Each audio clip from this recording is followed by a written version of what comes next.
She thought she could do anything she wanted. After all, she had money, power, and a massive ego that could fill the very pool she was planning to build. But what she didn't expect, that the quiet farmhouse owner next door had more backbone than her entire mansion combined.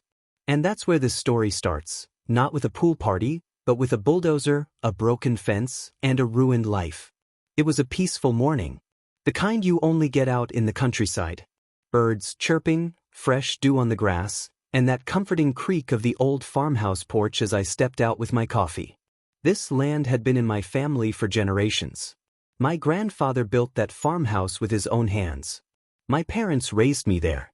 Every corner of that place had a memory, and I had no intention of ever leaving. Then she moved in, Karen. She bought the property next door. The place was big, shiny, and screamed, "I have too much money." She didn't say hello when she moved in.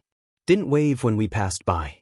The only thing she did was build taller fences and throw louder parties. The kind where guests showed up in luxury cars and helicopters buzzed overhead. I didn't mind at first. Everyone has a right to live how they want. But the problem started when she decided my land was hers to play with. One afternoon, I came home from running errands in town, and something felt off. I couldn't hear the wind chimes. I couldn't see the red barn that stood beside the house for decades. I couldn't smell the wood smoke from the fireplace. Then I looked closer, and my heart dropped. There was a massive hole in the ground. Machinery tracks covered the lawn. My barn? Gone. Completely leveled. Half of my farmhouse was missing. Flattened like it never existed. I stood there in disbelief, holding my grocery bags while my world lay in ruins. Workers in construction gear were walking around like they owned the place. I asked them what they were doing, and one of them, barely looking at me, said, "We're building a pool and patio area. Should be done in 2 weeks." I asked him what address he had. He casually pointed toward Karen's mansion and said, "That one." It wasn't just a mistake. It wasn't just an accident. Karen had intentionally sent crews onto my land with her plans. Without a single word to me. Without a permit. Without warning. She bulldozed my past like it meant nothing. I stormed over to her property. The gates were locked, of course. Cameras watching. I rang the intercom, and after a long pause, her voice came through. Cold. Arrogant. "You're being dramatic. That shack was falling apart anyway. You should be thanking me." Then she hung up. My hands were shaking. I didn't know whether to scream or cry. But I knew one thing. I wasn't going to let her get away with it. Over the next few hours, I called every contact I had. I reached out to local zoning boards, property lawyers, even a friend of my dad's who worked in the city's building department. I took pictures, drone shots, videos. Every inch of damage was documented. Every word she had spoken was saved. I filed police reports. I filed court motions. I was going all in. The best part? Karen didn't even know the storm that was coming her way. She thought I was just some country bumpkin with an old house and a stubborn heart. But what she didn't realize was that I had every right, and now, all the evidence, to take everything back. And maybe even more. Because when you bulldoze someone's home to build your luxury pool, you're not just breaking a few boards.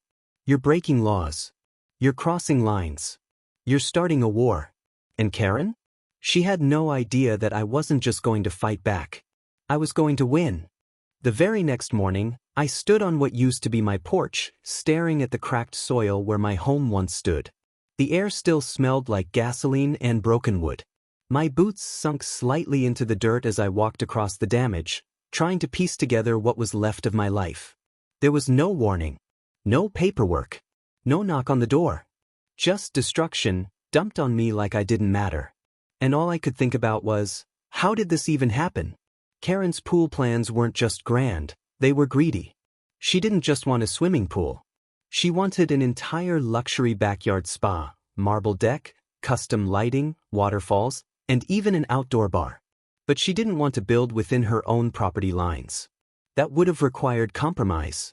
She wanted my land because it offered the perfect sun view and extra space for her design. She didn't ask. She didn't offer money. She just took. I looked around at what remained of the place I grew up in. The red mailbox my dad built with me when I was 10? Smashed. The apple tree my mom planted when she was pregnant with me? Torn out by the roots. Karen's workers had no idea they were on the wrong side of the boundary, or maybe they did and didn't care. Either way, they left my memories buried under piles of concrete. I drove into town and met with a local surveyor. I needed proof, clear boundary lines showing my legal rights. He pulled out maps and digital records and confirmed what I already knew. The land Karen was building on had never belonged to her. In fact, part of her new pool patio was a full 30 feet into my property. That's when I knew this wasn't a misunderstanding. This was theft. And it wasn't just physical. It was emotional. Psychological. I went to the courthouse and filed an emergency injunction. The clerk looked shocked when I explained what happened. He connected me with a property attorney who had handled similar cases. People who lost sheds, fences, trees. But this? A whole home demolished without consent? He'd never heard of anything like it. That only strengthened my case. Meanwhile, Karen was busy posting pool inspiration on her social media. She didn't seem concerned at all. She shared pictures of blueprints, patio furniture, even the progress her workers were making on my land. The caption said, *manifesting dream life palm trees sweat droplets #blessed. Blessed? She destroyed my home. Later that week, I caught her in town. She was sipping a smoothie outside one of those overpriced juice bars. I approached her calmly but firm. I told her everything I had filed. The boundaries. The lawsuit. The court date. And I'll never forget what she said next. She laughed. Like I was telling her a joke. "Oh please," she said. "This will be over before it even begins. My lawyer eats small-town nobodies for breakfast." I didn't respond. I just nodded, turned, and walked away. Because I knew something she didn't. I wasn't alone in this. The law was on my side. The records were on my side. Even a few of the neighbors who once stayed silent were now speaking up. Turns out, I wasn't the only one she'd pushed around.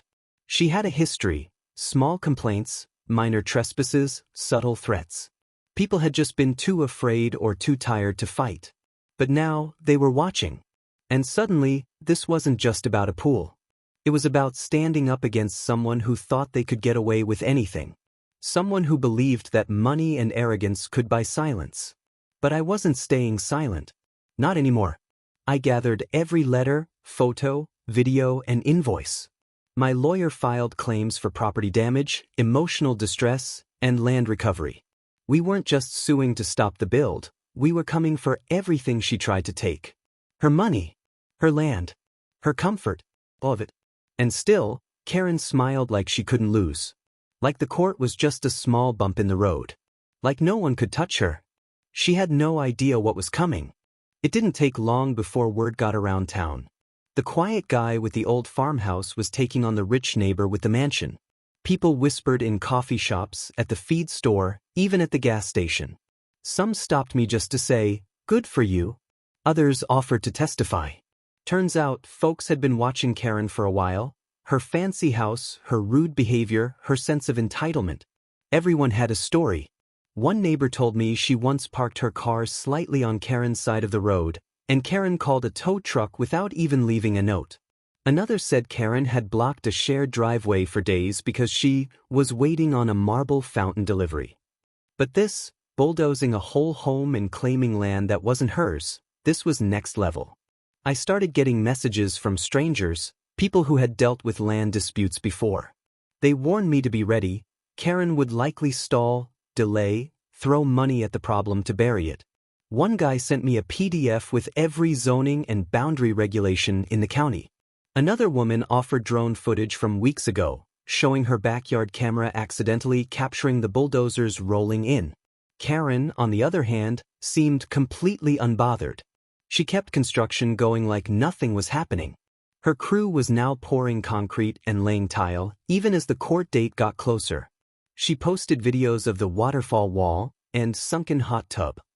One of her clips even said, "Let the haters hate. This is my land now." I forwarded all of it to my lawyer. We served Karen official notice. She had to halt construction immediately. But instead of stopping, she doubled down. She claimed she had verbal permission to use the land. From who? She wouldn't say. Then she accused me of not maintaining the farmhouse, as if that somehow justified her demolition. She said it was unsafe and abandoned, which was wild considering I had lived there for years. Her team even tried to paint me as some kind of squatter. The court didn't buy it. The judge ordered a temporary stop on all construction until the case was reviewed in full. That's when Karen started to lose her cool. Suddenly, her smug smiles weren't as bright. She started missing court deadlines. Her lawyers asked for extensions. And the best part? The city stepped in to do a full inspection. Turns out Karen had skipped permits. She had submitted plans that didn't match what was being built. The pool's plumbing design wasn't up to code. And worse, she had used a contractor with a suspended license. One misstep after another. And it all worked in my favor. But I wasn't just after a pause in construction. I wanted her to pay. For the damages, for the invasion, for the trauma. I couldn't sleep most nights. I kept waking up thinking I heard a bulldozer outside. My whole sense of home had been ripped away, and no apology, no money could undo that. But justice could. My lawyer filed for a full claim of damages and land restoration. But we added something more, an aggressive counterclaim. Since Karen had illegally modified land she didn't own, and since part of her property now sat over the boundary line, we argued she had violated my property rights in a way that allowed us to push for ownership compensation. It was complicated, but the law was clear. If someone builds on land they don't own and refuses to remove the structure, they can lose part of their property or be forced to pay for full value restitution. And that's exactly what we asked for. When Karen heard this, she didn't post another pool video. Instead, her lawyers started emailing mine, offering settlements, asking to avoid further drama, even floating the idea of buying my silence. But I wasn't interested in deals. I wanted every brick, every inch of tile, every drop of pool water gone. And I wanted my land back, clean. The court date finally arrived, and by then, my legal team was stacked. We had photos, videos, expert witnesses, maps, and construction reports. Karen walked in wearing sunglasses and a sour expression, like she couldn't believe she was being dragged into this nonsense. But what she didn't realize was, this wasn't nonsense. This was her worst decision becoming my biggest win. The courtroom was packed. Even people who had no business being there showed up just to watch. Karen strutted in like she owned the place, heels clicking on the tile, designer bag on her arm. But her confidence faded the moment the judge entered and the case began. She glanced around, clearly unsettled by how seriously the court was taking it. This wasn't just some petty land argument. This was demolition. And we had the proof to back every word. My attorney opened with the photos, side-by-side images of my farmhouse before and after her bulldozers came. The judge leaned in. Then came the videos. A neighbor's security camera showed the machinery rolling through my fence. Then the drone footage came up. Crystal clear views of the dig site, the destruction, the concrete pour, all on my land. Her lawyers tried to object, but it was too late. The judge had already seen enough to raise his eyebrows. That was a good sign. Next, we presented the surveyor's report. The boundary lines weren't even close to being in her favor. Karen had crossed nearly 30 feet into my property. No gray area. No confusion. Just bold, reckless trespassing. She sat there, arms crossed, lips pressed tight, pretending none of it mattered. But everyone in the room could feel it. She was losing grip. Then came the kicker, the permit violations. The city inspector we'd subpoenaed walked up to the stand and calmly explained how Karen had failed to get approval for half her construction. No plumbing permits. No environmental checks. No authorization to even grade the land she built on. She'd bypassed everything, and now, the court had the evidence. Her team scrambled to explain it away. They claimed Karen had hired a contractor who made the mistakes. That she wasn't aware of the details. That she had been misled. But the inspector shut that down fast. He showed the judge Karen's own emails approving the plans. She had signed off on every single detail. Her signature was everywhere. I sat quietly the entire time. I didn't have to say much. My house, my land, and my memories had spoken louder than any testimony ever could. When my turn finally came, I told the court how I'd lived in that farmhouse since childhood. How I'd restored it piece by piece with my father. How that barn wasn't just wood and nails, it was history. Family. I told them how I felt when I saw the empty ground. How I couldn't breathe. How helpless I was, standing there with grocery bags in my hands while workers ripped out what was left of my life. For a moment, the room went silent. Even Karen looked uncomfortable. Then the judge spoke. His voice was calm but firm. He acknowledged the boundary violations, the lack of permits, the intentional destruction.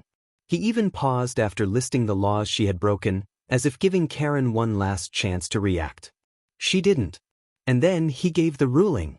Karen would be forced to remove the entire pool structure immediately, at her own cost. She had to pay full damages for the destruction of my home, including emotional distress. But that wasn't all. Because she had knowingly built across the boundary line and refused to comply, the court granted me a right to claim a portion of her land, enough to cover the area of the illegal construction and the legal fees. That meant not only was she losing her dream pool, she was also losing a slice of her prized estate. Land she bragged about. Land that made her feel untouchable. Karen's jaw dropped. Her team tried to push back, but the judge cut them off. "You brought this on yourself," he said. "You bulldozed a man's home to build a luxury pool. You never even asked." That one sentence hung in the air like a hammer. Her face went pale. Her power was slipping through her fingers. And I didn't smile. I didn't cheer. I just sat there, quietly, finally breathing again. Because for the first time since this started, I felt the scales begin to tip. The days following the court ruling were like something out of a movie. Trucks rolled into Karen's property, not to continue her pool dreams, but to tear them down piece by piece. The sound of jackhammers echoed across the neighborhood, and honestly, it was music to my ears. What once looked like a luxury oasis now lay in rubble. Just like she'd left my farmhouse. The irony wasn't lost on anyone watching. Karen didn't come out of her mansion while it was happening. Not once. The woman who once posed proudly next to construction crews, flaunting every update online, had disappeared behind closed blinds. Her Instagram went silent. Her gate stayed shut. Word was she fired her entire legal team. Another neighbor told me Karen even tried to blame the contractors and claimed she wasn't mentally well when she approved the build. But it didn't matter anymore. The damage was done. And the land? Was mine now. A legal team helped me file the final paperwork to officially reclaim not only the section of property she'd stolen but also a generous chunk of her estate. She couldn't sell it. Couldn't build on it. Couldn't even plant a tree without asking me first. The boundary line was redrawn, and I now legally owned the patch that used to house her infinity edge pool. I walked that strip of land the day after demolition was finished. The concrete had been hauled away. The bar, the tile, the lounge pits, all gone. All that remained was raw dirt and the sound of wind rustling through the trees. And while most people would have considered it just a patch of reclaimed land, to me, it was a symbol. It was a message that said, you can't just take what doesn't belong to you. While Karen was busy licking her wounds, I had a plan in motion. I wasn't just going to let the land sit. No, I was going to build something, not just to replace what she destroyed, but something that would remind her every single day of what she lost. I called in a crew of my own, local folks who had known my family for decades. People who respected the land. We sketched up a design together. A new farmhouse. Classic look, modern bones. Same red paint. Same wide porch. A tribute to the one she bulldozed. As we laid the foundation, I noticed Karen watching from a second-story window. At first, I ignored her. Then one day, she stepped outside as I was overseeing the framing. She didn't yell. Didn't insult me. Just stood there, arms folded. Finally, she said, "You're really rebuilding it?" I turned and looked her in the eyes. "Yeah, but better this time." She didn't respond. Just nodded slowly, then walked back inside. That was the last time we spoke. The new house came together quickly. My crew worked fast and with care. Everything was built stronger than before. Thicker beams, better insulation, reinforced windows. The porch had wide railings just like the one my granddad loved to lean on. And right at the edge of the new boundary, I planted an apple tree. Just like my mom did all those years ago. A fresh start, rooted in everything we lost, but never truly gave up. Karen's mansion stood cold and quiet as we worked. No more parties. No more traffic. It was like the soul of the place left with that pool. She tried to sell the house a few months later, but word had spread. No one wanted to live next to a neighbor who bulldozed someone's home and lost in court. Every deal fell through. Meanwhile, my new farmhouse was drawing attention too, just in the opposite way. Neighbors came by with pie and coffee. Old friends stopped to help with the garden. People wanted to see the place that rose from the ashes, right next to the ruins of a mansion built on arrogance. I never wanted revenge. I just wanted what was mine. But somehow, life gave me a little more than that. There's something strange about watching someone fall apart without saying a word. Karen had been so loud, so flashy, so proud in the beginning.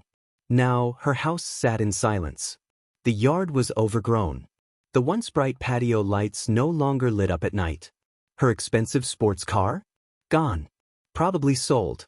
Rumors spread that she was in financial trouble, and honestly, no one seemed all that surprised. She had poured everything into that pool project. That was supposed to be her centerpiece. The thing she could brag about, host parties around, post endlessly online. But now that centerpiece was a crater, and her name had become a punchline in the community. Even people who barely knew me started calling it Karen's Karma Pit. Meanwhile, life on my side of the fence was beginning to heal. My new farmhouse was almost complete. Every day it stood taller, stronger. And every day, I felt a little more like myself again. The scars from what happened hadn't disappeared, but building something new gave me purpose. I wasn't just restoring my home, I was reclaiming my peace. One morning, as the crew was finishing the roofing, I got a knock on the trailer I'd been staying in temporarily. It was the county land officer. He handed me a finalized deed transfer document, signed, stamped, and official. Karen's land, at least the section she illegally built on, was now fully mine. She couldn't argue it, couldn't fight it, and couldn't take it back. I signed my name, and with that, it was done. The same officer leaned in as I handed the document back and said, "She thought you were just a farmer. Guess she picked the wrong guy." I didn't respond, just gave a small smile. He wasn't wrong. I had grown up quiet, respectful, used to minding my own business. But when someone destroys everything you love and acts like it's no big deal, you learn fast how to fight back. A week later, as the final touches were being added to the house, I walked out to the edge of the new property line. The same spot where Karen's pool once sat. It was empty now, just dirt and a few weeds. I stood there with a cup of coffee and noticed Karen watching from her window again. She looked different. Tired. Maybe even a little embarrassed. But still too proud to say a word. Later that day, I heard she had listed her house again. This time for much lower than she originally asked. Apparently, no one wanted to live next to the man she tried to ruin. People had heard the story. They knew what she did. And even more than that, they knew she lost. That evening, my contractor called me over. "Come take a look," he said. I walked up to the new porch, the one built to match the original. It had the same swing, the same steps, the same view I remembered from when I was a kid. I sat down and let the wood creak under me, just like it used to. For a while, I just sat there listening to the wind. It was quiet again, the way it was before all of this started. The air smelled like fresh cut wood and wildflowers. I took a deep breath and finally felt it, peace. Karen's house sat quiet in the distance, lights off, yard untrimmed, windows closed. Her empire had shrunk, piece by piece, not because of any loud fight, but because she made the mistake of thinking no one would stand up to her. That she could erase someone's life and walk away richer. But what she didn't realize was that you can't just erase people. You can't bulldoze their memories and not expect consequences. And most of all, you can't build your dream by destroying someone else's. I stood up, stepped off the porch, and walked toward the apple tree we had planted by the fence. It was small still, but healthy. Growing fast. Just like the future I had started to build again from the ground up. A few weeks after I moved into the new farmhouse, something unexpected happened. I got a letter in the mail. No return address. Just my name, written in handwriting I didn't recognize. I opened it slowly, half expecting another legal notice or some leftover paperwork from the court case. But it wasn't anything official. It was from Karen. The letter was short. No apology, no real explanation, just a few vague lines about how things got out of hand and how she never intended for things to end the way they did. She didn't ask for forgiveness. She didn't admit to anything specific. Just a weak attempt to clear her conscience, maybe. I folded it back up and set it aside. There was nothing in that letter I needed. Closure doesn't come from words. It comes from what you do after the storm has passed. And I was busy doing just that, rebuilding everything she tried to take away.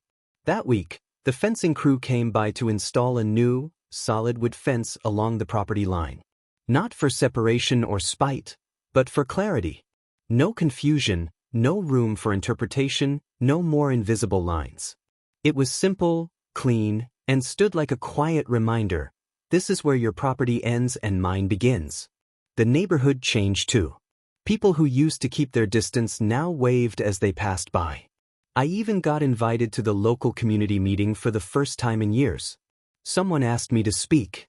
I didn't say much, just thanked everyone for standing by me, for stepping up when things went south. And to my surprise, a few people even clapped. That's when I realized, this fight wasn't just mine. It had become a symbol for everyone who'd ever been pushed around and told to stay quiet. Karen, on the other hand, didn't show up. Her house sat dark most nights.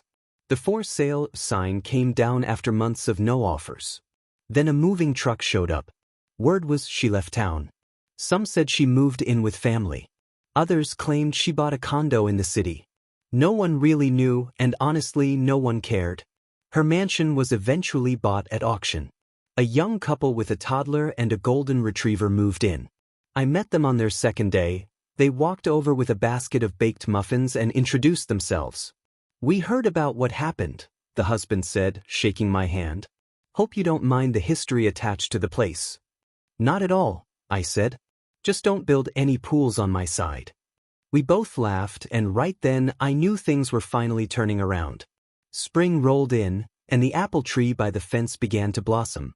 White flowers dotted the branches, and one morning I spotted a bee hovering around it. Life was coming back, not just to the land but to me. I started small projects around the property. Rebuilt the old chicken coop. Fixed the mailbox. Replanted the vegetable garden where the bulldozer had torn through. These weren't big things, but they brought normalcy. Every nail, every seed, every patch of soil reminded me that no matter how deep the damage goes, healing is always possible. A few close friends stopped by one weekend. We sat on the new porch, sipped sweet tea, and watched the sun dip low over the fields. One of them turned to me and said, "You know, most people would have given up." I thought about that. About the day I came home to find everything destroyed. About the disbelief. The anger. The fight. And all I said was, giving up wasn't an option. Because it wasn't. You can rebuild a house. You can even rebuild a life. But what you can't do is let people like Karen get away with destroying the parts of you that matter. Sometimes the only way to move forward is to stand your ground, take the hits, and push back harder. So that's exactly what I did. Summer came in like a warm breath of fresh air, and for the first time in a long while, everything felt still. Not the kind of still that comes from silence, but the kind that follows a storm. A peaceful kind of quiet. The kind that tells you the fight is over and you've won more than just a case, you've won your life back. Every morning started with the same routine. I'd brew a strong cup of coffee, step out onto the porch, and watch the land wake up. Birds fluttered through the trees, squirrels dashed across the fence line, and sunlight poured over the fields. That porch, built on the same footprint as the one Karen destroyed, had become my favorite place in the world. It was proof that what she tore down had not only been rebuilt, it had grown stronger. I added a small bench under the apple tree by the fence. It was simple, made from leftover wood from the house build. But it quickly became a quiet spot for me to sit and think, especially in the evenings. Sometimes I'd catch the new neighbors walking their dog, their little one giggling in the stroller. They always waved. One day, the husband called out, "We finally named the dog. His name's Justice." I laughed. Fitting name. Across the fence, Karen's old mansion had changed too. The young couple who bought it had stripped away everything she'd left behind. They took down the ugly metal garden sculptures, replaced the cold marble patio with a soft patch of green grass, and turned her sterile luxury backyard into a space where their daughter could run barefoot. They even put up a white picket fence on their side of the line, one that respected every inch of the new boundaries. I admired how quickly they transformed that house from a symbol of arrogance into a real home. It reminded me that even broken places can be made whole again, if they're handled with care. Around the farm, life picked up in small but meaningful ways. I adopted a dog from the local shelter, an older mutt with a limp and tired eyes. Named him Red after my dad. He followed me everywhere, especially when I worked in the garden. He'd lie in the dirt next to the tomato plants and watch the bees float around the blossoms. Red didn't care about court rulings or property lines. He just knew he had a place to belong now. Just like me. One evening, I walked out to the barn, rebuilt from scratch but framed with old wood I'd salvaged from the rubble. The smell of fresh hay filled the air. The sound of crickets echoed through the fields. I turned on the light inside, and the warm glow washed over the tools hanging on the wall. It was simple, humble, and perfect. That night, I found myself sitting at the kitchen table, flipping through an old photo album I thought I'd lost when the house came down. Somehow, it had survived, tucked away in a box that got stored in my cousin's garage during the chaos. There were photos of my parents sitting on the old porch, me riding my first bike by the red mailbox, my granddad holding up a pumpkin the size of a small car. Memories I thought had been flattened with the walls. But they were still here. Still real. And maybe that's what hit me the most. Karen thought she could erase all of that with a bulldozer and a construction crew. But she didn't understand something people like us grow up knowing. Land holds memories. Even when the buildings fall, the ground remembers. The roots still run deep. I closed the album and looked out the window at the stars stretching across the sky.